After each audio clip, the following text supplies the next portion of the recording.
Hello friends, welcome to my channel. तो आज इस वीडियो में हम बात करेंगे कि आज 16 फरवरी 2021 को Himachal Pradesh staff selection commission ने दो एग्ज़ाम कंडक्ट करवाए हैं। जो कि पहला जो करवाया वो हम इस वीडियो में डिस्कस करेंगे। तो ये जो एग्ज़ाम है पोस्ट कोड 885 का है। और जो अगर किस पोस्ट के लिए एग्ज़ाम करवाया गया है, तो ये करवाया गया सीनियर असिस्टेंट अकाउंट के लिए एग्ज़ाम करवाया गया है। तो ये जो हमें एग्ज़ाम भेजा है, ये भेजा आशीष शर्मा ने, जो कि कांगड़ा से आए। तो उन भाई का धन्यवाद जिन्होंने एग्ज़ाम भेजा है। तो हम इसमें जीके सेक्शन ही खाली डिस्कस करेंगे। तो जो भी मैं आपको आंसर बताऊंगा वो एज़ पर ऑफिशियल आंसर की नहीं होंगे। जैसे ही कल आंसर की आएगी तो मैं उसको इसी वीडियो के डिस्क्रिप्शन में डाल दूंगा। तो आप एक बार आंसर को ज़रूर मैच करिए, क्योंकि ऐसा होता है कि एक एक दो क्वेश्चन है जो गलत ना चाहते हुए गलत बता दिए जाते हैं। बाकी मैं अपनी तरफ से पूरी कोशिश करता हूँ कि मैं आपको कोई क्वेश्चन का जो आंसर है वो गलत ना बताऊँ, लेकिन फिर भी आप आंसर की से एक बार ज़रूर मैच करिए। तो एक जो इवनिंग सेशन में एग्ज़ाम हुआ है वो है पोस्ट कोड 883 का, लाइब्रेरियन का। अगर किसी के पास है तो वो मुझे व्हाट्सएप कर सकता है। तो चलिए डिस्कस करते हैं कि जैसे फर्स्ट क्वेश्चन है कि हिमाचल प्रदेश का सर्वोच्च पर्वत शिखर कौन सा है। तो ये एचपीजी का। तो यहाँ से जो पहला क्वेश्चन है एचपीजी का, तो यहाँ शिला यहाँ पे राइट आंसर होगा। जो हिमाचल प्रदेश का सबसे ऊंचा पर्वत शिखर है वो शिला है, जो कि पड़ता है किन्नौर डिस्ट्रिक्ट में। और इसकी ऊंचाई भी पूछी जाती है तो 17,026 मीटर लिखा होता है काफ़ी जगह, और काफ़ी जगह 17,025 मीटर। तो ये उसके बाद जो नेक्स्ट क्वेश्चन डिस्कस करते हैं कि जनगणना 2011 के अनुसार हिमाचल प्रदेश में बसे हुए गांव की कुल संख्या है। तो अगर बात करें कि हिमाचल प्रदेश में बसे हुए गांव की कुल संख्या है, तो मैंने जो पढ़ा है वो 20,118 करके है। लेकिन इस हिसाब से तो यहाँ पे आंसर 20,690 होना चाहिए। तो अगर बात करें कि एचपीएसएससी के जो हाल ही में एग्ज़ाम हुए हैं, तो ये जो क्वेश्चन है वो सेकंड टाइम रिपीट हो चुका है। तो यहाँ पे ऑप्शन डी राइट आंसर होगा। उसके बाद बात करते हैं कि सियूल हिमाचल प्रदेश की किस नदी की सहायक नदी है। तो जो सियूल है हिमाचल प्रदेश की रावी नदी की सहायक नदी है। तो ऑप्शन सी यहाँ पे राइट आंसर होगा। तो आपके लिए क्वेश्चन है कि जो स्पीति नदी है वो किस नदी की सहायक नदी है। तो अगर आपको मालूम है तो आप कमेंट करिए। मतलब मैक्सिमम कैंडिडेट्स तो ऐसे होंगे कि जिन्हें मालूम होगा, लेकिन जो फ्रेशर है उनके लिए ऐसे क्वेश्चन काफ़ी ज़्यादा इंपॉर्टेंस रखते हैं। तो उसके बाद नेक्स्ट बात करते हैं कि मेजर सोमनाथ शर्मा हिमाचल प्रदेश के किस ज़िले से संबंधित हैं। तो ये जो संबंधित है कांगड़ा ज़िले से संबंधित है। तो ऑप्शन ए यहाँ पे राइट आंसर है। तो आप बताइए कि ये किस लिए प्रसिद्ध है। अगर आपको मालूम है, अगर आपने पढ़ा है तो आप कमेंट करिए। तो उसके बाद नेक्स्ट क्वेश्चन डिस्कस करते हैं कि बांसपा घाटी हिमाचल प्रदेश के किस जिले में स्थित है। तो जो बांसपा घाटी है वो हिमाचल प्रदेश के किन्नौर जिले में स्थित है। तो ऑप्शन ए यहाँ पे राइट आंसर होगा। उसके बाद नेक्स्ट बात करते हैं कि डूंगरी मेला हिमाचल प्रदेश के किस ज़िले में मनाया जाता है। तो जो ये डूंगरी मेला हिमाचल प्रदेश के कुल्लू ज़िले में मनाया जाता है, जो कि माता हिडिंबा देवी को समर्पित है। तो बाकी आपसे एक रिक्वेस्ट है कि प्लीज़ आप चैनल को सब्सक्राइब भी करिए और बेल आइकन भी दबाइए, क्योंकि जो भी मैं वीडियो डालता हूँ वो आपके पास सबसे पहले पहुँच जाए। या फिर ऐसा होता है कि मैं दिन में 2 या 3 बार वीडियो डाल देता हूँ, तो जो उसका नोटिफिकेशन है वो नहीं आता है। तो इस वजह से भी आप चैनल को सब्सक्राइब करके रखिए, तो वो आपका अगर नोटिफिकेशन भी ना आए तो वो आपके फीड में वीडियो शो हो जाता है। तो उसके बाद नेक्स्ट क्वेश्चन डिस्कस करते हैं कि लोसर त्यौहार हिमाचल प्रदेश के किस ज़िले में मनाया जाता है। तो जो लोसर त्यौहार है हिमाचल प्रदेश के लाहौल स्पीति ज़िले में मनाया जाता है। तो ऑप्शन डी यहाँ पे राइट आंसर होगा। तो ये जो मनाया जाता है नव वर्ष के उत्सव के तौर पे ये त्यौहार मनाया जाता है लोसर। उसके बाद बात करते हैं कि प्रसिद्ध चिंतापूर्णी मंदिर हिमाचल प्रदेश के किस ज़िले में स्थित है। तो ये जो स्थित है ऑप्शन डी ऊना में स्थित है। और जो अगर तहसील की बात करें तो अम्ब में ये पड़ता है मंदिर। बाकी आपके लिए क्वेश्चन हो रहा है जो कि काफ़ी ज़्यादा पूछा जाता है कि प्रसिद्ध बाबा बालक जी का नाथ जी का जो मंदिर है वो कौन सी डिस्ट्रिक्ट में है। तो आप कमेंट जरूर करिए। उसके बाद नेक्स्ट क्वेश्चन है कि स्वेत रियासत की स्थापना किसने करी थी। तो ऑप्शन ए यहाँ पे राइट आंसर होगा। जो वीर सेन है उन्होंने स्वेत रियासत की स्थापना करी थी। उसके बाद बात करते हैं कि किस वर्ष फिरोज शाह तुगलक ने नगरकोट किले पर घेरा डाला था। तो ये जो डाला था यहाँ पे ऑप्शन बी राइट आंसर होगा 1365 ईस्वी में। और बात करें कि 1337 में, तो 1337 में जो मोहम्मद बिन तुगलक थे उन्होंने कांगड़ा पर आक्रमण किया था। तो यहाँ 48 का जो राइट आंसर ऑप्शन बी होगा 1365 ईस्वी में। उसके बाद नेक्स्ट बात करते हैं कि हड़प नीति के अधीन बघाट रियासत निम्न में से किसके कब्जे में लिया था। को किसने कब्जे में लिया था। तो कल जो एग्ज़ाम आया था उसमें पूछा था कि हड़प नीति के तहत कौन सा राज्य जो था वो हड़प्पा गया था अंग्रेज़ों के द्वारा। तो वो जो वो था बगाड़। तो यहाँ पे इन्होंने आंसर, क्वेश्चन का जो आंसर उल्टा करके दे दिया, तो एक दूसरे से रिलेटेड है। तो यहाँ पे जो लॉर्ड डलहौजी ने चलाई थी ये इसकी नीति, हड़प की नीति, तो लॉर्ड डलहौजी ने इसे हड़प्पा था तो कब्जे में लिया था। तो ऑप्शन यहाँ पे सी राइट आंसर होगा, लॉर्ड डलहौजी।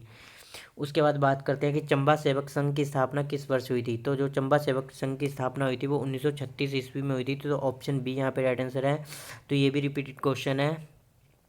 उसके बाद बात करते हैं कि निम्न में से किसने लंदन में हुए ट्रिपल एक्स ओलंपिक खेलों में 2012 में एक सिल्वर मेडल जीता था। तो जो शूटर विजय कुमार थे इन्होंने जीता। तो ऑप्शन सी यहाँ पे राइट आंसर होगा। उसके बाद नेक्स्ट बात करते हैं, नेक्स्ट क्वेश्चन है कि हिमाचल प्रदेश की स्थायी कोठी जल विद्युत परियोजना की कार्यकारी एजेंसी कौन सी है। तो ये जो क्वेश्चन है, ये क्वेश्चन मैं आपके लिए छोड़ता हूँ क्योंकि इसका आंसर इतना कि थोड़ा बिजी होने के कारण मैं ना तो सर्च कर पाया और ना ही मैं किसी बुक में देख पाया। तो अगर आपको मालूम है तो आप इसे कमेंट करिए, तो मैं आपका जो कमेंट है उसे पिन कर दूंगा।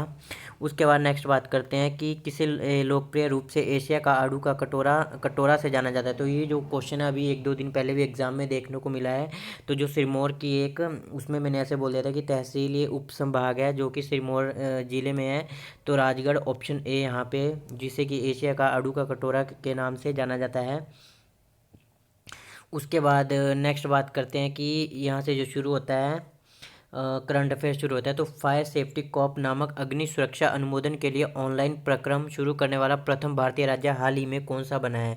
तो जो 54 का जो राइट आंसर है ऑप्शन सी यहाँ पे होगा, गुजरात जो बना है, राइट आंसर होगा। उसके बाद बात करते हैं कि किस भारतीय बैंक ने हाल ही में सभी बैंकों के ग्राहकों के लिए आई मोबाइल पे नामक मोबाइल एप्लीकेशन प्रारंभ की है। तो ये जो की है आईसीआईसी बैंक ने किया है। तो ऑप्शन बी यहाँ पे राइट आंसर होगा। उसके बाद नेक्स्ट बात करते हैं कि नई त्रैमासिक रिटर्न फाइलिंग और करों का मासिक भुगतान योजना के अधीन जीएसटी फाइल करने के लिए वार्षिक टर्नओवर की सीमा क्या है। तो ये जो 5 करोड़ रखी गई है। तो ऑप्शन सी यहाँ पे राइट आंसर होगा। उसके बाद बात करते हैं कि किस भारतीय मंत्री ने श्रीलंका आर्थिक सम्मेलन 2020 में मुख्य भाषण दिया था। तो जो वित्त मंत्री है निर्मला सीतारमण ने। तो ऑप्शन बी यहाँ पे राइट आंसर है। उसके बाद जो कौन सा अन्य से भिन्न, तो यहाँ से रीजनिंग सेक्शन शुरू होता है। तो ये तो हम डिस्कस नहीं करेंगे। अगर कोई नोट करके डिस्कस करना चाहता है और सॉल्व करना चाहता है तो आप उसे कमेंट भी नीचे ज़रूर करिए, तो मैं पिन कर दूंगा। उसके बाद 58 59, तो यहाँ से 59 देखते हैं। तो जो अंग्रेजी, ये भी जो रीजनिंग का क्वेश्चन है। उसके बाद 60 बात करें, ये भी रीजनिंग का है। और उसके बाद जो इनका फेवरेट क्वेश्चन दोबारा आ गया, जो आयोग का फेवरेट क्वेश्चन है 61। तो यहाँ पे उसके बाद जो शुरू होता है एंशियंट हिस्ट्री का क्वेश्चन शुरू होते हैं कि ऋग्वेद का उपवेद कौन सा है। तो ये जो क्वेश्चन है ये भी रिपीटेड है। तो ऑप्शन ए यहाँ पे आयुर्वेद राइट आंसर होगा। तो उसके बाद नेक्स्ट बात करते हैं कि किस बौद्ध संगति में बौद्ध धर्म के माया स्वरूप का सिद्धांत निश्चित हुआ था। तो इसमें जो चौथी बौद्ध संगति थी। तो ऑप्शन डी यहाँ पे राइट आंसर होगा। उसके बाद है पृथ्वीराज राजो पुस्तक, रासो पुस्तक किसने लिखी थी। तो ये जो क्वेश्चन था ये फिशरीज सब इंस्पेक्टर फिशरीज के एग्जाम में भी आया था। तो ये चंद्रबराई ने लिखी थी। तो ऑप्शन ए यहाँ पे राइट आंसर होगा। उसके बाद नेक्स्ट बात करते हैं कि किस दिल्ली सुल्तान ने लो एवं रक्त की नीति अपनाई थी। तो जो ये अपनाई थी बलबन ने अपनाई थी। तो ऑप्शन ए यहाँ पे राइट आंसर होगा। बाकी आपके लिए क्वेश्चन और मैं छोड़ता हूँ कि जो सिजदा और पाबोसी की जो प्रथा थी वो किस सुल्तान ने चलाई थी दिल्ली सल्तनत में ही। तो इसका भी जो आंसर है आप कमेंट करना। उसके बाद नेक्स्ट बात करते हैं कि संभाजी के पिता कौन थे। तो जो संभाजी किसके बेटे थे। तो ये जो थे शिवाजी के। तो ऑप्शन बी यहाँ पे राइट आंसर होगा। उसके बाद बात करते हैं कि किस ब्रिटिश प्रधानमंत्री ने 1932 में घृणित सामुदायिक पंचायत घोषित किया था। तो ये जो किया था इंग्लैंड के थे रेमस मैकडोनाल्ड ने। तो ऑप्शन सी यहाँ पे राइट आंसर होगा। उसके बाद बात करते हैं कि राहुफ किस भारतीय राज्य या केंद्र शासित प्रदेश का लोक नृत्य है। तो ये जो है J&K का है। तो ऑप्शन बी यहाँ पे राइट आंसर होगा। उसके बाद जो क्वेश्चन है कि कौन सी एक कायंत्रित चट्टान है। तो जो स्लेट है वो कायंत्रित चट्टान होती है। तो ऑप्शन ए यहाँ पे राइट आंसर होगा। उसके बाद बात करते हैं कि फोहन स्थानीय पवन किस क्षेत्र में बहती है। तो यहाँ पे जो इन्होंने पूछा है वो इन्होंने कि इन्होंने पर्वत दिए हैं, तो ये जो सनी पवन है ये जो आल्प्स में चलती है, तो ऑप्शन ए यहाँ पे राइट आंसर होगा। उसके बाद नेक्स्ट बात करें कि मैकमोहन रेखा भारत और निम्न में से किस देश को जोड़ती है, तो ये जो सभी को मालूम होगा कि जो चीन है उसी के बीच है मैकमोहन रेखा।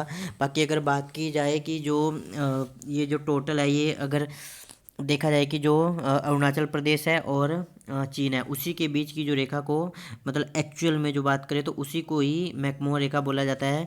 लेकिन जो क्वेश्चन है वो इस तरह इन्होंने, मतलब हमेशा क्वेश्चन इसी तरह आता है कि मैकमोहन रेखा भारत और निम्न में से किस देश को जोड़ती है, तो इसका जो राइट आंसर है ऑप्शन ए होगा, चीन को। उसके बाद बात करते हैं कि ईरान का पुराना नाम क्या है, तो ईरान का जो पुराना नाम है वो पर्सिया था, तो ऑप्शन डी यहाँ पे राइट आंसर होगा। उसके बाद बात करते हैं कि कोसी परियोजना का लाभान्वित राज्य कौन सा है, तो आपको पता है कि जो कोसी जो नदी है वो बिहार का शोक भी कहा जाता है, तो ऑप्शन डी यहाँ पे राइट आंसर होगा। तो उसके बाद नेक्स्ट बात करते हैं कि बागान फसल कौन सी है, तो जो ये प्लांटेशन है तो ऑप्शन सी यहाँ पे कॉफ़ी राइट आंसर होगा। तो उसके बाद यहाँ पे जो पोलिटी शुरू होती है 75 क्वेश्चन है कि भारतीय संविधान का कौन सा भाग ट्रिब्यूनल अधिकरणों से संबंधित है, तो ये जो संबंधित है ये बाद में जोड़ा गया था, तो इसका जो राइट आंसर है ऑप्शन सी यहाँ पे राइट आंसर होगा, भाग 14 का ए, कि जो केंद्र राज्य संबंधित से जो संबंधित है वो भाग 14 संबंधित है। और उसके बाद जो बात करें कि 14 क या ए जो संबंधित है वो ये ट्रिब्यूनल से संबंधित है, संविधान का भाग। तो नेक्स्ट बात करते हैं कि संसद का स्थायी सदन कौन सा है, तो जो संसद का स्थायी सदन है वो राज्यसभा है, तो ऑप्शन ए यहाँ पे राइट आंसर होगा। उसके बाद बात करते हैं कि एशियाई विकास बैंक का मुख्यालय किस स्थान पर है, तो जो फिलीपींस की जो राजधानी है मनीला वहीं पे एशिया विकास बैंक का मुख्यालय है, तो ऑप्शन सी यहाँ पे राइट आंसर होगा। उसके बाद बात करते हैं कि वाहनों में पश्चात दृश्य दर्पण के रूप में किस दर्पण का उपयोग किया जाता है, तो ये जो किया जाता है उत्तल का उपयोग किया जाता है, तो ऑप्शन ए यहाँ पे राइट आंसर है। उसके बाद बात करते हैं कि पीतल किसका मिश्र धातु है, तो मैंने इसकी जो ट्रिक भी बताई है, तो इसकी जो तांबा और जिंक यहाँ पे राइट आंसर होगा, तो यहाँ पे कॉपर और टिन, ऑप्शन डी कि कॉपर एंड जिंक यहाँ पे राइट आंसर है। उसके बाद बात करते हैं कि टाइफाइड किसके द्वारा होता है, तो जो टाइफाइड होता है वो जीवाणु के द्वारा होता है, ऑप्शन बी यहाँ पे राइट आंसर होगा। बाकी एक क्वेश्चन ऐसे ही पूछा जाए कि जो पोलियो है वो बीमारी किसके द्वारा होती है, तो जो पोलियो है वो एक वायरस के द्वारा होती है, ये भी आप ध्यान रखना। उसके बाद बात करते हैं कि यहाँ से इंग्लिश सेक्शन शुरू होता है, तो इंग्लिश के 4 क्वेश्चन आए थे, इसी तरह होता है कि या 3 आ जाते हैं फिर 4 आ जाते हैं, तो यहाँ पे 4 क्वेश्चन आए हैं इंग्लिश के कि एंटोनियम ऑफ टैक्सिट, तो इसका जो राइट आंसर होगा ऑप्शन डी होगा, अंडरस्टैंडिंग। उसके बाद बात करें कि वन वर्ड सब्सटीट्यूशन की a room leading into a large room और हॉल, तो इसका जो राइट आंसर ऑप्शन ए होगा, एंटी रूम। उसके बाद बात करते हैं कि I congratulate you dash your success, तो यहाँ पे जो राइट आंसर होगा ऑप्शन सी होगा, ऑन योर सक्सेस होता है, फॉर योर सक्सेस नहीं होता है। उसके बाद नेक्स्ट बात करते हैं कि meaning of Adam, to take embrace, तो यहाँ पे जो राइट आंसर ऑप्शन बी होगा, टू बी ऑफेंडेड। उसके बाद नेक्स्ट बात करते हैं कि एक का यहाँ से हिंदी सेक्शन शुरू होता है कि एकाक का संधि विच्छेद है, तो 1+1 राइट आंसर होगा, ऑप्शन डी यहाँ पे। उसके बाद है कि बेकार में समास है, तो बेकार में जो समास है अव्ययभावी समास है, ऑप्शन बी राइट आंसर होगा। उसके बाद होगा कि ठंडा होना मुहावरे का अर्थ है, तो मर जाना यहाँ पे राइट आंसर होगा। उसके बाद है कि अर्थहीन में उपसर्ग है, तो अर्थहीन में उपसर्ग ए होगा, तो यहाँ पे ये ए राइट आंसर होगा। उसके बाद आपसे रिक्वेस्ट है कि अगर आपने चैनल सब्सक्राइब नहीं किया तो आप प्लीज़ चैनल को सब्सक्राइब करिए, और अगर आपके पास लाइब्रेरियन जिसका पोस्ट कोड 883 है उसका एग्ज़ाम है तो आप उसे प्लीज़ सेंड करिए, तो मैं उसे सॉल्व करवा के अपने चैनल पे डाल दूँगा। तो इस वीडियो में इतना ही, धन्यवाद।